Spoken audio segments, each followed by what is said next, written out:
तो आगे हम पढ़ेंगे physical nature of matter, matter की भौतिक प्रकृति। तो इसमें हम जानेंगे कि जो मैटर है वो फिजिकल नेचर में कैसा होता है। Matter is made up of particles.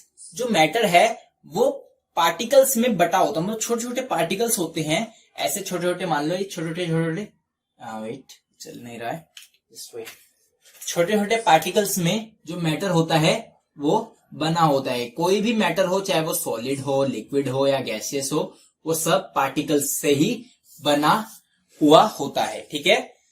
Matter is not continuous but made up of small particles. तो यहाँ पे कंटिन्यूअस का मतलब क्या होता है? कंटिन्यूअस का मतलब होता है कोई चीज मतलब आपस में बिल्कुल मतलब जिसके पार्ट्स ना हो, जो अलग अलग ना हो, वो कंटिन्यूअस है इसमें। ठीक है।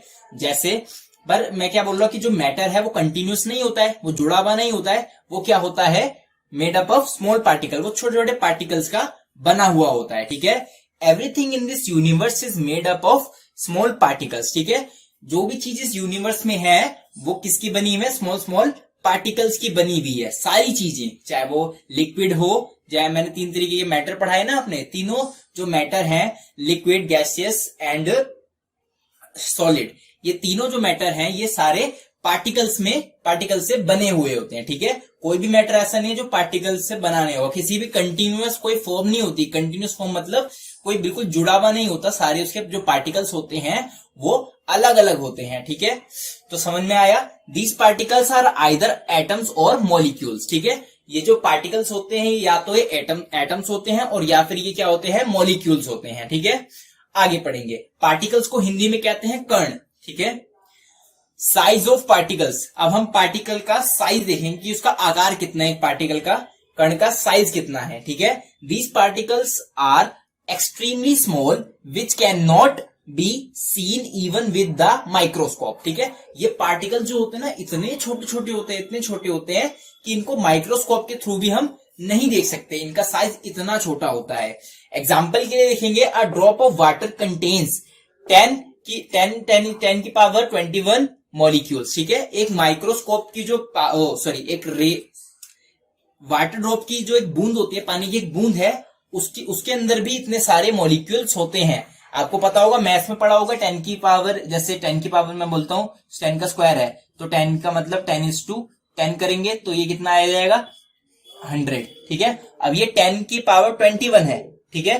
तो 10 को हम 21 बार मल्टीप्लाई करेंगे तो एक पानी की जो बूंद होता है, जो खुद इतनी छोटी होती है, उसके अंदर भी इतने सारे पार्टिकल्स होते हैं। क्लास आगे हम पढ़ेंगे कैरेक्टरिस्टिक्स ऑफ पार्टिकल्स। ठीक है। पहले हमने पढ़ा था कि सब कुछ इस यूनिवर्स में किसका बना है? मैटर का बना है। मैटर माने पदार्थ। सब कुछ इस ब्रह्मांड में पदार्थ का बना है। उसके बाद में आगे हमने पदार्थ को भी वर्गीकृत किया 3 प्रकार में। फिजिकल नेचर में हमने 3 प्रकारों में बांटा, फिर उसके बाद रासायनिक में हमने 3 भागों में बांटा। अब मैं बोल रहा हूं कि भाई जो मैटर है वो खुद पार्टिकल्स का बना होता है। ठीक है। और ये पार्टिकल्स क्या होते हैं? बहुत ज्यादा छोटे छोटे पार्टिकल्स होते हैं। ठीक है।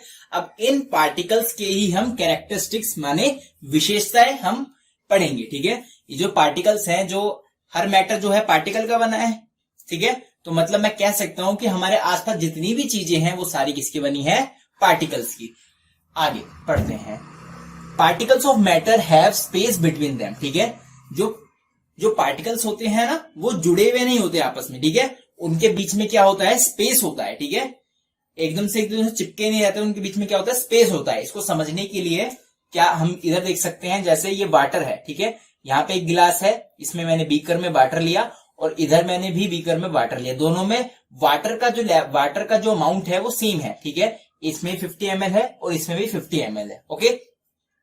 पर मैंने इस वाले वाटर के अंदर सोल्ट ऐड करा। क्या ऐड करा मैंने? वाटर में सोल्ट ऐड करा।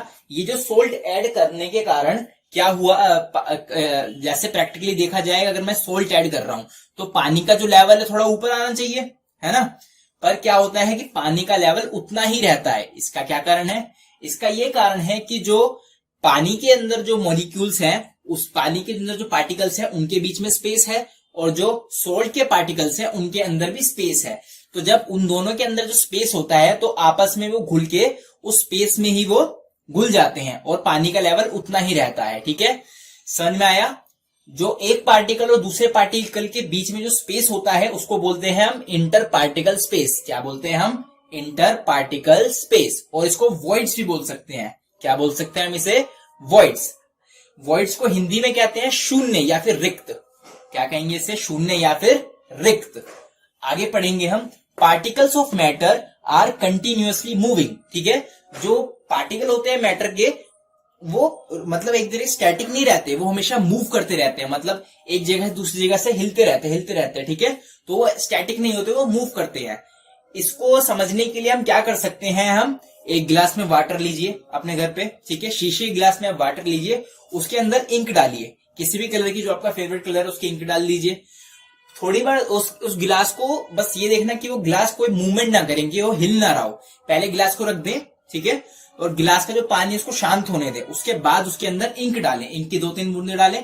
उसके बाद थोड़ी देर बाद देखोगे जो इंक है वो धीरे धीरे पूरे ग्लास को, पूरे कंटेनर में घुल जाती है। पूरे ग्लास में क्या करेगी? घुल जाएगी। इससे हमें क्या पता चलता है कि जो मैटर है वो कंटिन्यूअसली क्या कर रहा है? मूव कर रहा है। क्या कर रहा है? मूव कर रहा है। एक और एग्जांपल लेते हैं। सबके घर में जैसे मंदिर होगा तो उसमें अगरबत्ती या फिर धूप बत्ती जलाते होंगे। तो जो धूप बत्ती जलती है तो उसका धुआं पूरे घर में फैलता है कि नहीं? तो इससे हमें क्या पता चल रहा है कि जो अगरबत्ती है वो भी एक मैटर है और वो पार्टिकल्स की बनी है। तो जो अगरबत्ती के जो पार्टिकल्स हैं वो मूव कर रहे हैं। क्या कर रहे हैं? मूव कर रहे हैं। ठीक है, तो इससे हमें पता चलता है कि जो मैटर के पार्टिकल्स होते हैं वो कंटिन्यूअसली क्या करते हैं? मूव करते रहते हैं, वो रुकते नहीं है। ठीक है, तीसरा पॉइंट देखेंगे, particles of matter attract to each other. ठीक है, ये जो पार्टिकल्स ऑफ मैटर होते हैं वो एक दूसरे से क्या करते हैं? अट्रैक्ट, एक दूसरे की तरफ अट्रैक्ट होते हैं, मतलब खिंचे हुए, मतलब ठीक है रहते हैं। इसमें देखेंगे जैसे ये पार्टिकल्स है, ये मान लो ये पेन के पार्टिकल्स है। ठीक है, ये पेन है, ये पेन के मैंने पार्टिकल्स बनाए हैं। ठीक है, इन पार्टिकल्स के बीच में स्पेस है। इस स्पेस को मैंने आपको बताया था क्या बोलते हैं? Inter particle space. क्या बोलते हैं? Inter particle space. अब ये जो दो पार्टिकल्स हैं उन दोनों के बीच में क्या होता है? एक फोर्स होता है एक दूसरे को अट्रैक्ट करने का। ठीक है, इसको अट्रैक्टिव फोर्स बोलते हैं और इसको एक और नाम देते हैं कोहेसिव फोर्स। हिंदी में इसे बोलेंगे आकर्षण बल। ठीक है, हिंदी में क्या बोलेंगे? इसे आकर्षण बल। और एक और बात फिर से रिपीट कर देता हूं मैं, दो पार्टिकल्स के बीच के स्पेस को क्या बोलते हैं? Inter particle space. क्या बोलते हैं? Inter particle space. और वॉइड्स, और क्या बोलते हैं? वॉइड्स। और इसे हिंदी में कहते हैं शून्य या फिर रिक्त।